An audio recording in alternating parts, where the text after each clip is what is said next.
Saya nak bincang sikit tentang konsep gig economy ni.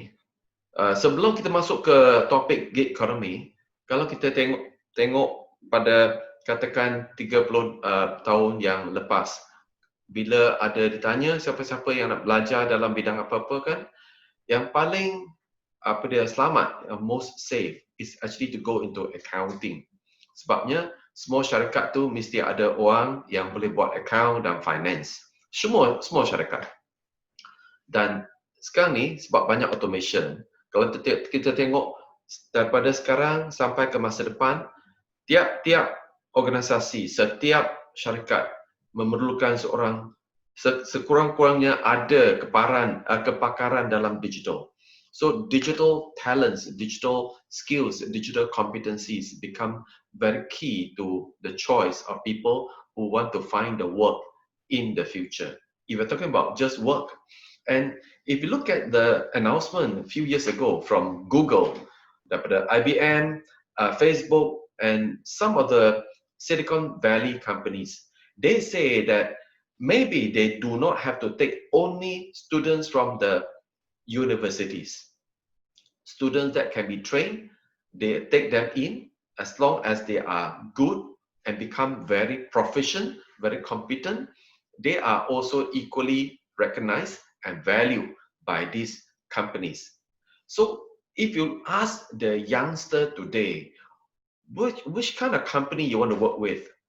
30 years ago, people say, I want to work in the oil and gas company, the Shell, the Petronas.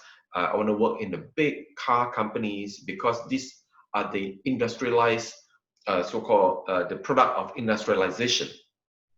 But now, dream jobs, dream business, dream wealth is actually in the area of the digital companies.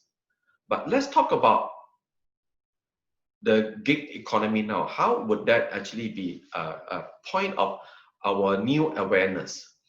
Gig economy means people don't have a real long-term job.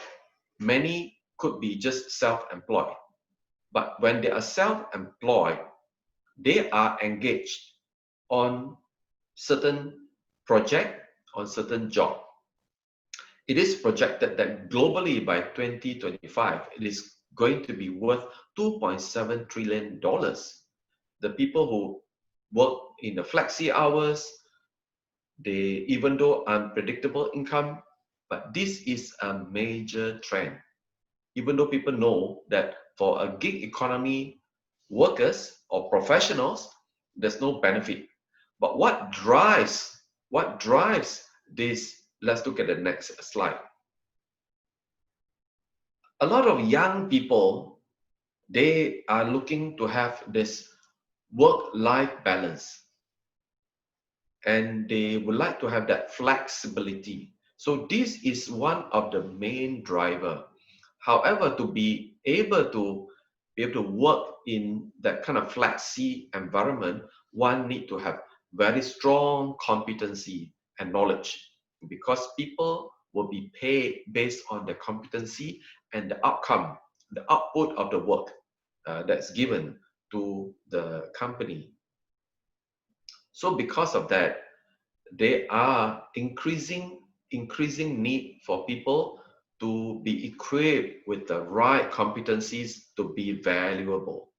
And then for the corporate, one of the main driver is this. They know that full-time staff can be very high cost and it is overhead. Sometimes they only need specific skills and talent at certain time. So they could actually engage these gig economy workers to serve the corporate purpose and not incurring too long-term high costs. But overall, actually gig economy workers can get higher overall income simply because they are paid for that outcome that they could produce. Right. So with all these drivers, corporate and individuals, students, parents, schools, universities will also have to rethink about what to bring to the students when they are going through that life so-called learning journey in order to be equipped either to work or to participate as a gig economy workers, or to even become entrepreneur for those who are inclined to be entrepreneur. Next, please.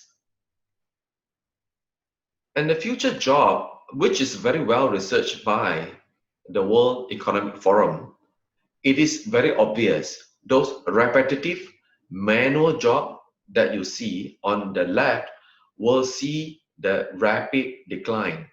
More so, that's brought by the impact of the COVID-19 pandemic, because digitalization, automation, it is happening at a very rapid pace. In fact, McKinsey has done a survey that a lot of companies, the digitalization process has shortened by 7 years. In other words, it would have taken 7 years, but right now it's happening already. And you look at the growing job demand in the future on the right, data analysis and data scientists, AI and machine learning specialists, big data specialists, and banyak lagi in the area of business development and digital transformation specialists. These are all very much related to the digital competencies. I think this is, while it's shocking, but it's also good for us to be aware of it right now. Next. The recent LinkedIn report that also shows the top 10 emerging jobs. This is particularly in the US, but it's actually creating the wave around the world, because these emerging jobs has not been there before that.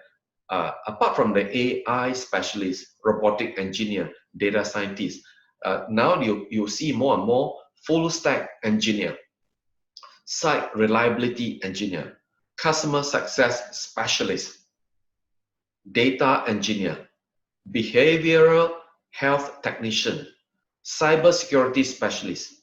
Now, this kind of job were not there 10 years ago. 20 years ago, it was not even conceived in any possible way. But moving forward, this will be in great demand. Next. And what the World Economic Forum has found is that there is this perceived skills with the growing demand by 2025. The ability to perform analytical thinking and to innovate, ability to actively learn, relearn, and also the strategy to learn. Another one is a complex problem solving. And this is where a lot of AI machine learning will come in to aid ataupun membantu meringkaskan problem solving, even though it can be very complex. Critical thinking, leadership and social influence becomes very important, where social influence is not confined to our own local city, country, but also quite regional in nature.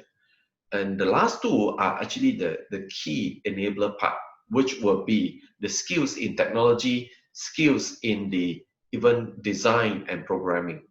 All right. So if you look at this, it means that it allows us to reflect how ready are our people and how far is the gap, how can we close the gap to be relevant by 2020 or from now until 2025 and beyond. Next. Well, we have just also seen recently the Malaysia Digital Economy Corporation, represented by the CEO, Ms. Surina, has actually mentioned that youth will dominate digital jobs and leading Malaysia into Industrial Revolution 4.0. There are a lot of this, the so-called strategy behind this, and therefore, country also recognize the role of the young people now and the future is really to drive Malaysia into Industrial Revolution 4.0. Next, please. Singapore has a lot of initiative, likewise Malaysia. I'm just quoting a few examples, like Grab and Microsoft, they partner to upskills the knowledge. The drivers, delivery people need to be better informed with the IT knowledge, how to analyze, how to see their performance, how to actually please the customer in the new and transparent manner using digital. Many other companies also follow suit to upgrade the skills of the people in this direction. Next. Now, I want to talk about in Malaysia, our Belanjawan 2021 has seen a very major, this is the first time, allocation of 9.4 billion ringgit for our budget next year in the full suite of digital so-called area. Anything from talent development to adoption to grant, R&D, and so forth. And also the newly established the National Digital Economy and 4 Industrial Revolution Council recognize that the 6 clusters to build a digital nation. Number 1, being digital workforce. Number 2, digital infrastructure. Number 3 is to drive digital economy. And we are going to be living in digital society, and the government will have to adopt in a very big way a digital government kind of a strategy and the emerging technologies that will be applicable throughout in the next 10 years. So with our country in Malaysia putting so much resources and energy behind this, it is very obvious the future job, the future choice has everything to do with digital. So I would like to encourage that our teachers, our schools, our students, and our ministries gear up to prepare our talent to have that kind of digital competencies so that we can excel in years to come. Thank you.